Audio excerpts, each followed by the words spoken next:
What is up, all of you awesome and amazing people on YouTube? The old Coot here, coming at you with another exciting video. What I wanted to do was shorten down the previous video to show you all what was in this sauce that I put on a lot of meats and fish. You could also just throw this straight on some, sourdough bread, or if you want to make like a salsa type out of it, and put it with some chips, some pita chips or tortilla chips or whatever. You can also do that as well. Great idea for anything and everyone. So let me show you all what's in here before we do anything else. So what I did was I juiced half of a lemon, which is basically 1 tablespoon of lemon juice. And I also used the zest of a full lemon in there, which gives it a nice lemony flavor.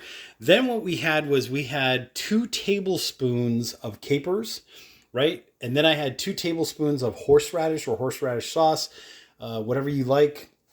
Then what I had 2 tablespoons of red onion, which basically comes out to like 1/4 of a cup, give or take, either or, whatever, however your measuring is. Then what I've got is about 3 or 4 cloves of garlic in there. Try to use fresh garlic if you can. I can't stress this enough, like in all my videos. The way you know your garlic is fresh and, like, let's say quote unquote locally grown is when it has the root structure. If you see those roots at the bottom, you know that it's closer to that the ones at the market are closer to the source. If this has been removed, if this root structure is gone and it's polished, it probably came from a land far, far away, which is what you're trying to avoid. So then what you've got is you've got a half a teaspoon of kosher salt, or you could use a 1/4 teaspoon of regular table salt. It's one or the other. Kosher salt is bigger by volume. That's why there's a half a teaspoon of kosher salt, whereas like table salt is smaller by volume. So you only use a 1/4 teaspoon if you're going to use regular table salt. Couple cracks of fresh cracked black pepper goes in there. Then what you've got is 1 cup of, this is combined 50-50, cilantro and flat leaf parsley. If you only want to use cilantro, that's totally fine. 1 cup of it. If you only want to use flat leaf parsley, 1 cup of it. You're good to go.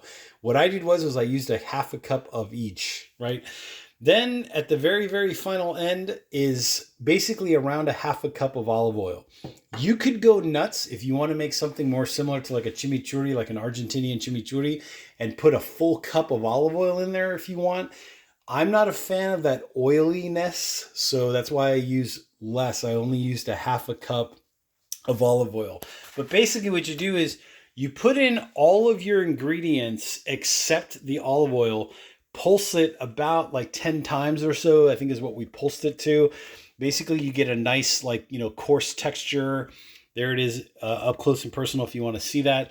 And then what's going on is at the very, very end, you drizzle in your half a cup of olive oil, pulse it for another maybe 5 or 6 times or so, just to incorporate the olive oil, and boom. And boom, there is your sauce. With that being said, hit that like button, hit the subscribe button down there below, and I will catch you all on the next exciting video.